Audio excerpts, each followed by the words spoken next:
Secretary of State Michael Pompeo. Mr. Secretary, welcome back to the Hugh Hewitt Show. It's great to be with you this morning. Thank you. The Chinese Communist Party has a mouthpiece, the Global Times, which has a lead editorial today.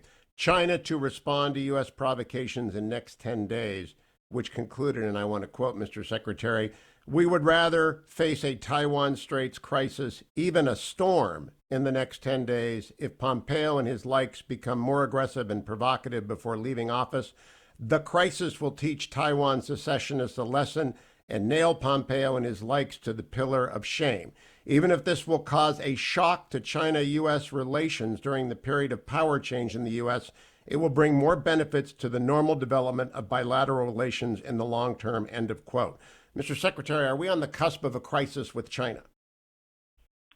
Hugh, this is the kind of language that the Chinese Communist Party has been using for an awfully long time now. Everything that President Trump and our administration has done with respect to the Taiwan issue in particular is deeply consistent with a series of agreements over an awfully long time. All we have asked is that the Chinese Communist Party continue to adhere to the one China policy and the three communiques as well. We're in conversations with the Chinese Communist Party about it, but they're reacting to a decision about a series of events, which include so much as just simply allowing the continuation of unofficial visits between Americans and Taiwanese with a set of rules that we apply to every other nation. This has been President Trump's policy with respect to China more broadly. All we ask for is fairness, reciprocity, an even-handed way of dealing with each other. It's appropriate that the Trump administration continue to demand that. Have you discussed with President Trump how the U.S. will respond to any provocation by General Secretary Xi in the next 10 days if one occurs? So I never disclosed conversations with President Trump, but this has been a conversation that has now coming on 4 years, Hugh, about how the United States will respond to every action, right? The president began by tackling the challenge of the economic disparity between the way the two nations interacted. We've then worked hard with respect to the Wuhan virus to demand transparency, fairness, reciprocity, the central tenets of the relationship between the United States and China. I don't expect that will change. U.S. Ambassador to the United Nations Kelly Craft is going to arrive in Taiwan tomorrow. What sort of provocation do you think General Secretary Xi is capable of ordering? Oh, Hugh, I never speculate in that way. Okay. Well, would anything that happens, in your view, happen as a result of a direct order from General Secretary Xi? Hugh, nearly everything, certainly anything of significance that takes place, certainly in the sphere of security and military activity, certainly extends to the military civil fusion program as well. Those actions are highly centralized, highly controlled, and emanate from the leader of the Chinese Communist Party, General Secretary Xi Jinping. So a very respected navalist who's a friend of mine, Captain Jerry Hendricks, retired, has written that he expects a, quote, shouldering incident soon, where a People's Liberation Army Navy ship shoulders a United States Navy ship. Have you discussed with the President or the Vice President, Defense Secretary Miller, Ambassador O'Brien, or DNI Ratcliffe how we would respond to such an incident? I know you don't speculate, but has it been war gamed? Hugh, military folks prepare for every potential challenge that they face. They've had these kind of events before with respect to Iran and others. I am confident that the Department of Defense knows how to respond in the event that they are challenged. At a very important speech at the Nixon Library this summer, and that's self-serving because I was sitting next to you, you stated that, quote, "We marginalized our friends in Taiwan, which later blossomed into a vigorous democracy," close quote. Ambassador Kraft will be the third senior official of the Team Trump to visit. Should these visits continue in the Biden administration? We should continue to have interactions with Taiwan in the way that is permitted under the One China policy. One of the things I said over the weekend was what we've done before is that the Chinese exercise a rhetorical flourish, or they challenge us, and we walk away from the things that we promised that we would do. Indeed, we have legislative requirements, statutory requirements, things that are in law that the United States simply hasn't done on its own. It's bent its knee to China. We ought not do that. These actions aren't provocative. They aren't intended in that way. They're intended to fulfill the commitments that we have made to all the parties in the region, to the Chinese Communist Party in particular, part of the One China policy. We will live up to our promises. We will live up to our commitments. We will do so in a way that is appropriate. And all we ask is that the Chinese Communist Party fulfill the promises that it has made to not only the United States, but to the world for all these years. If you're invited to Taiwan post transition, will you accept? I've spent the last 6 months refusing to talk about what I'm going to do after I'm president. Fair. I don't intend to change that this morning. Fair. All right. Let me ask you about President-elect Biden. Do you expect him to stand up to the Chinese Communist Party or sit down? Because after all, he's financed by Hollywood and big tech, and they are compromised by the Chinese Communist Party. I think the world, and that includes the American people, will continue to demand that the United States secure freedoms for them. And that includes pushing back against the challenge of our time. That is the challenge of the Chinese Communist Party and its capacity and intention to expand its influence and ultimately deliver a world that is very different, one not governed by the rule of law, by respect for sovereignty, all the things that the world has come to know.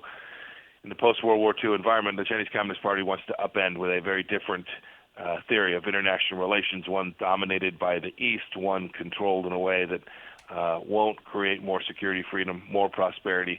I am confident the American people will demand that whoever is leading their country, President-elect Biden included, respond to that in a way that continues to make sure that America remains the country it has for the last 240-plus years, and that the world continue to operate under a set of rules that are based in human rights, based in the law, based in respect for sovereignty. Those are core principles. The idea of reciprocity is important, and I think every American leader understands the necessity for that.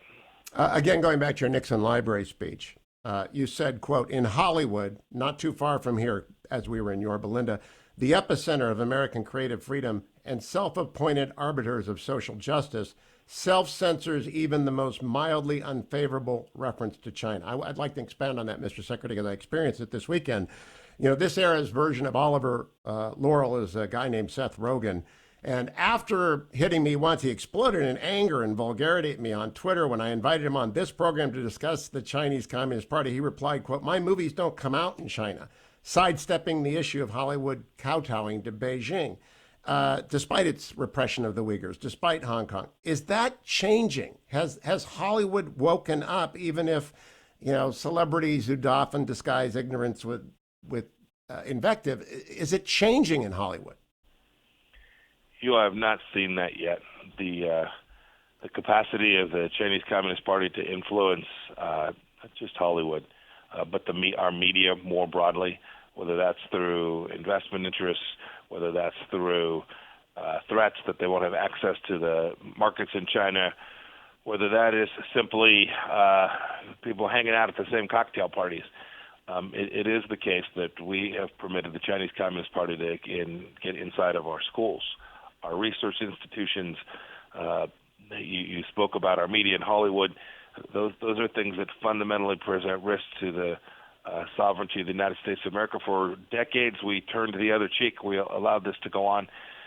I think, just as President Trump has said, we've had enough. That can't continue to happen. And the United States needs to do everything it can. The government needs to do everything it can to prevent that from continuing to happen. The most recent example, Feeding the Dragon, is a book by a Hollywood executive, Chris Fenton. And the most recent example of what he describes as kowtowing is Tom Cruise's iconic bomber jacket in Top Gun 2 removed the Taiwan flag from it. Now, is that insidious? Is that something we should ignore? Is it just silly comedians like Seth Rogen, or is that a real problem? A flag on a jacket, standing alone, right? Okay, fine. But what it is a bellwether. It's an indicator. It is a signal for the depth, capacity, breadth, scope, the levels to which the Chinese Communist Party will reach, and in fact has reached, to influence how Americans think about their own country. These efforts, these influence operations are real, and the effort to undermine our institutions, our central, Western, democratic institutions, American Republic, is real.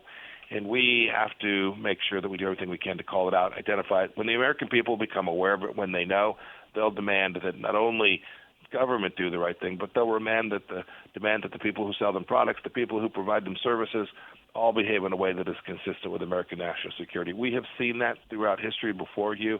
I'm confident we'll see it again.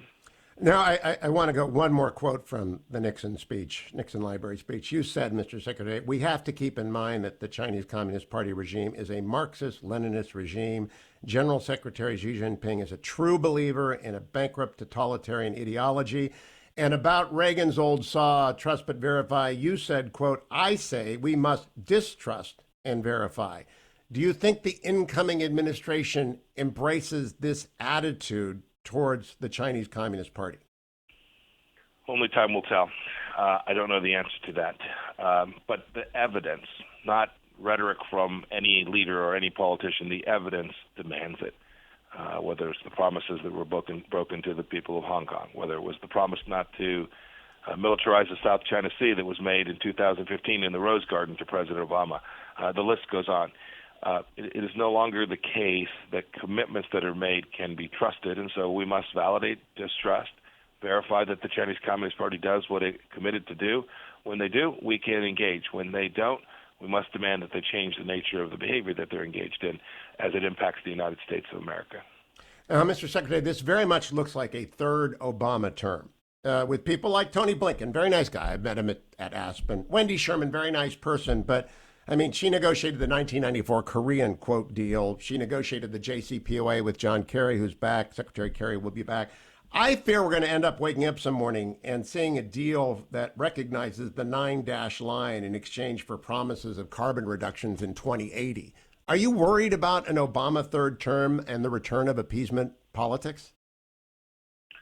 Well, I don't want to comment on the people, but the policy matters an awful lot. You've seen President Trump and our administration lay out a robust response to the great power competition that the Chinese Communist Party presents to the United States. We believe we have the right end of the stick on this. We think this is the right direction of travel. We think the American people demand it, and we have seen, too, Hugh, we have seen the world respond to this in positive ways. We've seen the Australians do remarkable work in pushing back. We've seen the Japanese, the South Koreans. We've developed the Quad with the Indians that is very powerful in simply saying, no, we're not trying to punish. We are not trying to contain China. We are simply demanding that they engage in the world in a way that big nations with large economies, powerful militaries, we haven't even talked about their missile program and their nuclear program, with countries that have real capacity to destabilize and make the world insecure.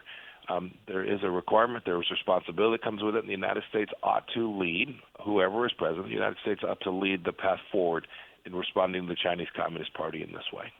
Now, Mr. Secretary, I personally distrust everything the Chinese Communist Party says and does about the COVID virus that, as you noted, originated in Wuhan. Sidebar first, do you personally believe it began in a lab there? Still don't know the answer. Chinese Communist Party has now for over a year refused to allow anybody to get access to the information they need to figure that out. It sounds like yesterday or the day before they may finally have let the World Health Organization enter. I hope, but I'm not optimistic that they will actually let them do the work that needs to be done, see records, see the lab, see the original work that was done, talk to, interview all of the people, not with minders around, but in a situation where those people would be free to speak their mind. I hope that investigation can be thorough. But I will add, I remember initially when I began to talk about the fact that this might well have come from the Wuhan Institute of Virology laboratory, it was ruled as impossible. It is not impossible that is what happened, and the world must continue to demand that we understand what took place here for a host of reasons, not the least of which, Hugh, is to make sure that something like this never happens again. You know, many of our companies have allowed Chinese information war to be carried on their platforms, attempting to shift the responsibility for the virus. Do you accept any other alternative explanation, or are you certain it began in Wuhan? The Chinese Communist Party has offered not one, not two, but at least three alternative theories for where this began. They continue to attempt to obfuscate. Everything that we have seen indicates that this began not only inside of China, but in Hubei province, Wuhan. Does China owe the world reparations? The reality is that the world has seen what authoritarian regimes do. They've seen the enormous death. They've seen the massive destruction of wealth. There'll be hundreds and hundreds of thousands more people continue to live in poverty as a direct result of the economic challenges that the Wuhan virus has foisted upon the world. I think the world will respond to this in a way that recognizes what the Chinese Communist Party did by delaying their activation of the promises that they had made to the World Health Organization, and there will be costs that are attached to that as a direct result of the things that the Chinese Communist Party did. Now, switching to two other subjects, Mr. Secretary. 4 years ago, President Obama declined to send a formal delegation to Cuba to attend the funeral of former Cuban dictator Fidel Castro, but instead dispatched his top White House aide, Benjamin Rhodes, who was the Deputy National Security Advisor, now better known as the Metternich of MSNBC. Rhodes seems to be the only Obama-era staffer not coming back. Maybe not. Maybe Tommy Viter and John Favreau, the privileged pod boys. But will appeasement chorus return on Cuba? Do you worry that the Obama-era policies about Cuba are coming back with the band getting back together? The Cuban people don't want that. The Cuban people want freedom. They want the absence of oppression. When America appeases the Communist Party in Cuba, becomes more powerful, more authoritarian, reduces the capacity of the Cuban people to live lives the way they want. I don't know what the next administration will do, but the approach that the Trump administration has taken to challenge the leadership inside of Cuba and support the Cuban people is the right one. I hope it will continue. Now, my last subject is Iran, Mr. Secretary. In Yemen, the Houthis remain cruel servants of the Iranian regime, and the theocracy there has used them for cruel purposes. America is about to designate them, indeed, it may have happened yesterday, as a terrorist regime. Do you expect Team Biden to undercut this clarion call for truth in the Middle East? You know, more broadly in the Middle East, certainly Yemen is part of this storyline. Trump administration simply recognized reality. The Houthi forces are terrorists, underwritten by the theocracy, the kleptocracy that runs the Islamic Republic of Iran. That regime is funding missile program, funding capabilities inside of Yemen that put Europe at risk, put the Middle East at risk. We simply are saying this is the truth. They're terrorists, so designate them. We've done the same thing, and you've seen the good things that have happened in the Middle East, whether it's the reduction in the capacity of the regime to fund Lebanese Hezbollah, Iranian regime to fund Lebanese Hezbollah, or the Abraham Accords, or the things we've done to recognize that Israel belongs in the Middle East and is an important partner to those Gulf state countries, whether that's through the recognition of Jerusalem as the capital of the Jewish people, the Jewish homeland in Israel, or whether it was the recognition that the Golan Heights belongs to Israel, or the fact that not every settlement has to be illegal. Those are central truths. Those are realistic. Those are the right policies for security, freedom, prosperity throughout the Middle East. I think the people of the Middle East know that. You've seen it. These were sovereign decisions to join the Abraham Accords. I am very confident that the foundation that has been laid during this time of the Trump administration will continue to help the people of the Middle East flourish. Now, our strongest allies in the region are Israel and the United Arab Emirates, and they led the way on the Abraham Accords. Others have quickly followed, and that's great.